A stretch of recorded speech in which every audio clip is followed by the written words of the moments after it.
Hello and welcome to today's Up to Thrive Manage Your Mind Mindful Moment. Welcome to Up to Thrive, your go-to podcast for women's wellness in midlife, designed to educate, support, and inspire you to live your very best life. And now your host, Dr. Karina Sims. I've been thinking about talking about this topic for a while, and then something happened today that really upset me in the moment. And within a few minutes, I found myself using this tool, this mind management tool that I've been thinking about talking about. And I was able to quickly go from feeling really quite hurt and embarrassed and ashamed and confused and angry all at once to a place of complete neutrality. So we've been talking about the fact that our feelings come from our thoughts, and I've done this work for so long that my little pity parties when my feelings get hurt are much shorter in duration than they ever used to be. Yay. So when I have these strong, intense feelings, it's a great big signal for me to go looking for the thoughts behind these feelings so I can truly understand what's going on in my head. Is this something really worth feeling like crap about? We've talked about there being times when we do recognize that we probably do need to sit with some of these strong emotions for a bit and work on processing them. But then there are those times when we may decide the suffering is really not necessary.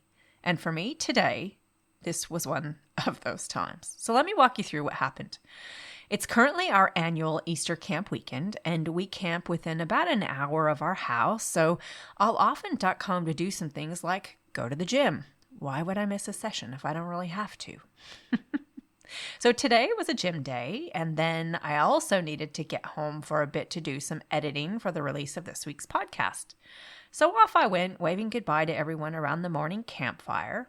And not long after, my husband followed because he too has some things that he needs to get done because we're still in the midst of our fig and pomegranate harvest. So I got my gym session in, and then I met hubby very briefly at home between him doing his jobs and me doing mine. And he had noticed that I had some photos laying around that I had pulled out for a this is my story reel kind of thing for social media. I had in particular pulled out this one photo of the two of us when we were still dating. So it was about 15 years ago. He still had some of his hair, and we both looked, 15 years younger than we do now. So I was commenting on how cute we looked. And it's funny because as I was driving away from camp this morning, for some reason, I was reflecting on the age differences between some of us there. The rest of the campers are all families with small children, and the women are right around the age, in fact, that I was in this particular photo. So interestingly, my husband starts to chuckle as he's looking at the photo, and then he tells me that as I was leaving camp that morning, one of the youngest of the kids, I think she's about 4 now, asked him where his mom was going. And apparently everyone thought that this was really funny. And he obviously was still thinking it was pretty funny too, because he was still chuckling about it. But as I said, in that moment, I felt a lot of things, and humored was not one of them. I felt angry and embarrassed, ashamed, hurt, overwhelmed, and confused by my reaction. So off he went, and there I was, left thinking, great, that's awesome. Now I feel like crap. And now here's the tool. I asked myself a really powerful question. A question so powerful, it can turn that frown upside down in seconds. The question is, what am I making that mean? So when I looked at this scenario and the thoughts I was having about it, I was making it mean that I look old. Okay, so why would I feel hurt and ashamed and embarrassed and angry about looking old? In her young eyes, and I'm sure to some of the others there too, I am old. As I said, I'm a good 15 years older than the other women there. So what's wrong with that? when I asked myself what I made that mean, what I made looking old mean, I recognized that I have been conditioned, as many of us are, I think, to equate when someone says someone looks old, what they really mean is that they look ugly. I was equating old with less value as a human being. So then comes the challenging the thought part. Do I really think old equals ugly? No, I don't. I think old can be ugly when someone's mean and cruel and vindictive, but it can also be beautiful. I don't mean necessarily in a sexy, youthful, desirable way, though I have absolutely seen women, as we all have, that do retain some of these adjectives as they age, but it's all clearly in the eye of the beholder. And the bottom line is, I get to choose what old means to me. I can't control what old means to them, so why would I give that any of my time or energy? And then further challenging the thought, is there anything embarrassing about getting old? It seems ridiculous to be embarrassed. We're all going to get old if we're lucky enough. Am I less valuable as a human being because I'm considered old? Again, no. In fact, I think we have so much more to offer the world as we age with experience and wisdom. Now, the being hurt bit was an interesting one to unpack. I was hurt because they all laughed. What did I make them laughing mean? What thought was I having that was making this painful? That they think it's funny that I look old enough to be my husband's mother? Essentially, I don't really think they think I look old enough to be his mother, but they could easily think I look older than he does. And you know what? I am. I'm 5 years older than he is, and whether I do or I don't look older, why would that even matter anyway? What do I make looking older than my husband mean? And see, you can see how we're getting pretty deep here, right? So I had one option of completely being unconscious about this whole thing, and this could have ruined my whole day, if not my whole weekend, thinking that everyone was laughing at me, that everyone thinks I'm ugly, without actually really appreciating that this was actually what was happening behind the thoughts in my head. Until I unpacked it, I didn't know.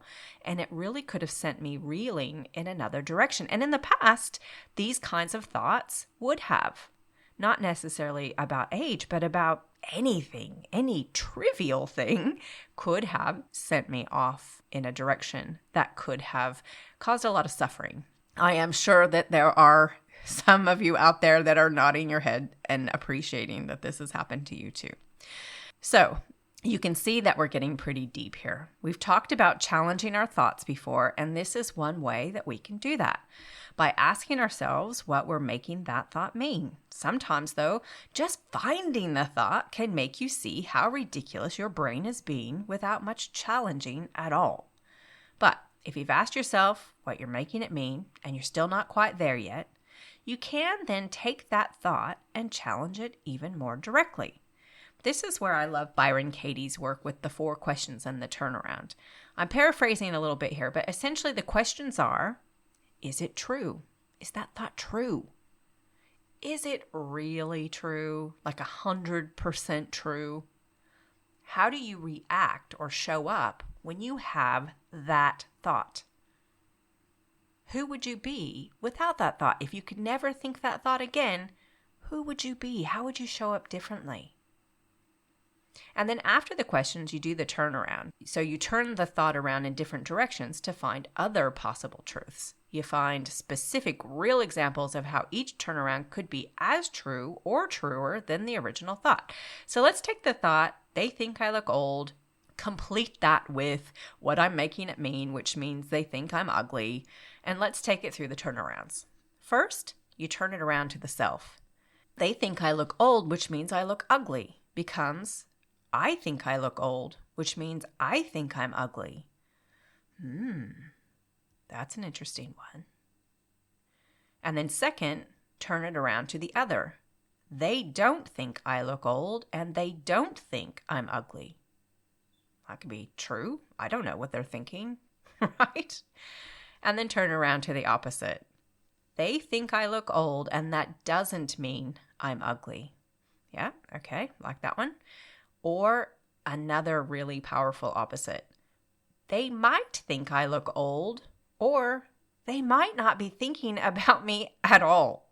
It could be just as true that the comment that little girl made could have just been so innocently, outrageously inappropriate and breaking all kinds of social taboos that it just made everyone laugh. The bottom line is that the thought I was having in response to the comment was, they think I look old. But that wasn't what was causing the painful emotions. And it wasn't until I went looking for it that I found what was really causing the pain. It was what I was making it mean. I was making old mean something bad about me. So friends, if you're currently doing a little suffering, or the next time you do, I challenge you to find the thought causing the pain and asking yourself, what are you making this mean?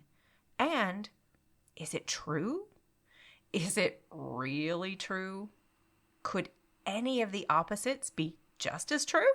I hope you've enjoyed this Manage Your Mind mindful moment. And if you have, and you can think of someone else who might enjoy it, please pass it on. And don't forget to rate and review the podcast to make it more visible to those who might get something out of it too. Hey, before you go, if you're a midlife woman who wants to feel better in your body, whether that means improving your health, building strength and confidence, or working towards weight change in a kinder, more sustainable way, I have created something especially for you to support you. It's called the Midlife Health and Body Reset Kickstart Guide, and it's a free 7-day foundations guide to help you understand what's going on in your body in midlife and what actually makes a difference from here. You can download it using the link in the show notes.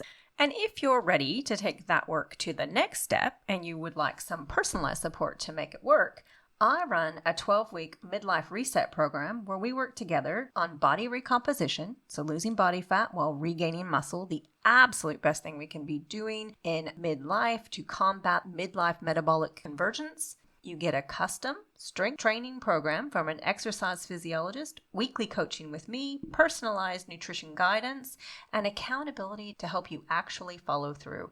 If that sounds like what you need, head on over to optothrive.com to find out more about the program and maybe even book a call with me to ask me any questions that you have, see if we're a good fit, and see if this program's for you.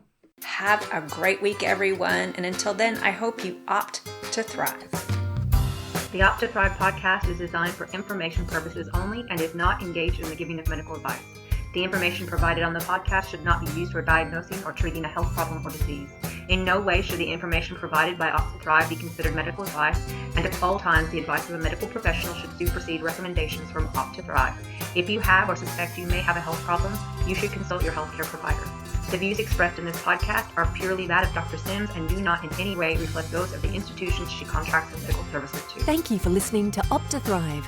If you've enjoyed listening, please rate and share the podcast. You can visit our website at optothrive.com and leave a comment for any subjects you would like to hear more about.